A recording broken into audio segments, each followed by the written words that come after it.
dulu, silakan. Subtema tentang apa yang diambil oleh Pak Didi Soeharyanto? Problematika Gen Z. Problematika Gen Z. Selanjutnya Bapak Beki Mardani untuk mengambil undian daftar pertanyaan dalam fishbowl. Diperlihatkan ke kamera. Tenang dulu boleh? Terima kasih. Problematika Gen Z huruf A. Huruf A. Oke, A yang paling depan. Oke, masih tersegel. Baik. Kita lihat bersama. Oke, silakan. Sebelumnya kami ingatkan kembali kepada para calon wakil gubernur untuk mendengarkan dengan seksama karena pertanyaan tidak akan kami ulang.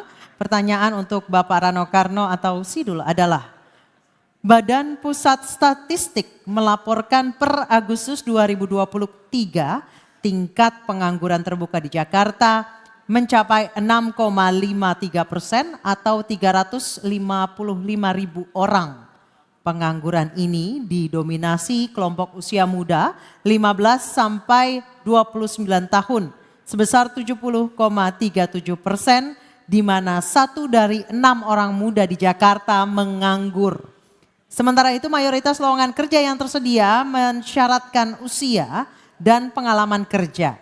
Ini berarti tingkat pengangguran anak muda tidak hanya disebabkan oleh faktor ketidakmampuan dalam mendapatkan pekerjaan, tapi juga faktor struktural seperti kebijakan rekrutmen yang kurang berpihak kepada mereka. Pertanyaan, apa solusi Anda dalam mengatasi problem lapangan pekerjaan untuk anak muda di Jakarta? Silakan dijawab. Terima kasih. Waktu 2 menit. Hampir 48% populasi Gen Z ini ada secara realita. Dengan segala strata kehidupannya. Dari masyarakat paling bawah sampai yang paling atas. Nah makanya tadi kita punya kebijakan. Untuk PPSU nggak perlu ribet kerja dengan ijazah. Tidak perlu ijazah SMP. SD sudah bisa bekerja. Karena PPSU itu cuma menjadi tim pekerja untuk menjaga kebersihan. Kita tingkatkan lagi kepada yang jenjang yang lebih tinggi, SMP misalnya. Dunia digital ini dunia yang bisa dijamah oleh anak-anak. Untuk itulah kita akan membangun balai rakyat, di sana akan tempat BLK modern. BLK modern ini bisa bukan hanya balai latihan kerja untuk mesin, tapi bisa dengan komputerisasi. Banyak para swasta membuka sekolah-sekolah animasi. Saya tidak ingin menyebutkan, tapi banyak sekali jurusan-jurusan seperti ini. Mungkin kita akan aneh mendengar banyak anak Indonesia menjadi kreator-kreator pembuat animasi dunia. Bahkan film Avatar itu hampir 18 anak Indonesia yang bekerja di Indonesia untuk mensuplai Disney misalnya. Itu bagian dari anak Gen Z yang memang populasinya besar dan potensinya bisa dikembangkan, tinggal kita memberikan jurusan-jurusan kepada mereka. Nah itulah menjadi hotline 24 jam menjadi utama agar mereka mempunyai guidance apa yang harus mereka kerjakan, apa yang harus mereka lakukan. Mudah-mudahan dengan itu penjuruan untuk Gen Z ini tidak menjadi salah arah. Mungkin itu jawaban saya. Terima kasih. Masih ada sisa waktu. Sudah cukup, baik. Oke, baik. Baik, bisa dimulai mungkin timernya. Selanjutnya kami persilakan calon wakil gubernur nomor urut 1 Bapak Suswono untuk menanggapi jawaban calon wakil gubernur nomor urut 3. Pak Suswono, waktu Anda 1 menit, silakan. Ya, tentu kami akan memastikan Gen Z tidak perlu khawatir karena kami akan menciptakan lapangan kerja yang cukup banyak. Pertama tentu adalah mendorong wirausaha muda. Ya, dan dengan program apa? Inkubasi dan akses modal. Karena anak-anak muda ini anak-anak kreatif. Asal didorong dengan diberikan permodalan, insya Allah mereka akan tumbuh kreativitasnya. Kemudian juga akan dilibatkan dalam gerakan sosial dan lingkungan. Sekarang ini anak-anak muda luar biasa kepeduliannya terhadap lingkungan.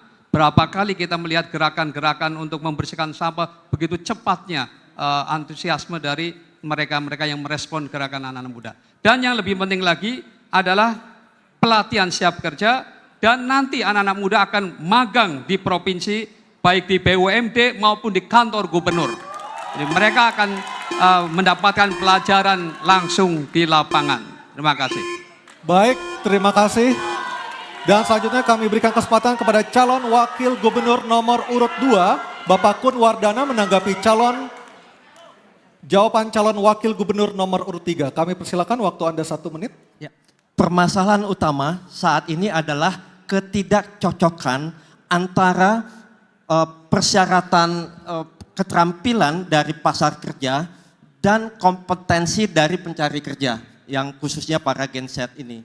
Jadi ketidakcocokan ini membuat mereka menjadi tidak bisa bekerja secara optimal. Untuk itu perlu adanya pengintegrasian dan koordinasi yang sangat melekat antara dunia kerja dan kalangan kampus, kalangan politeknik maupun kalangan SMK agar itu bisa match, bisa cocok satu sama lain.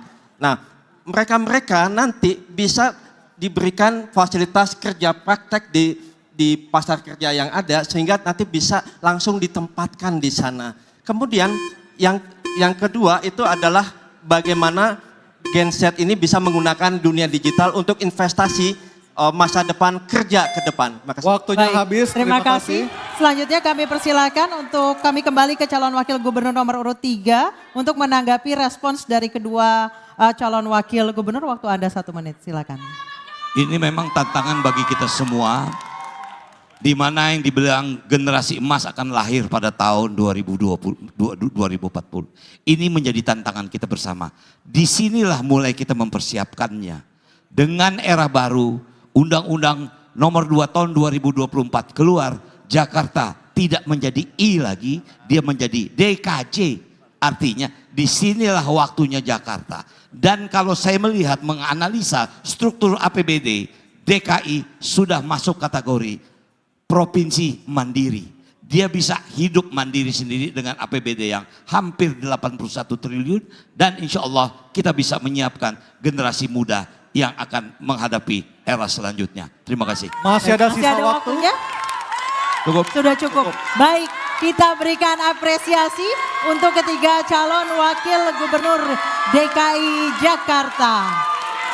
Dan kami persilakan untuk kembali ke tempat duduk Kami masing-masing. persilakan. Iya. Baik pemirsa.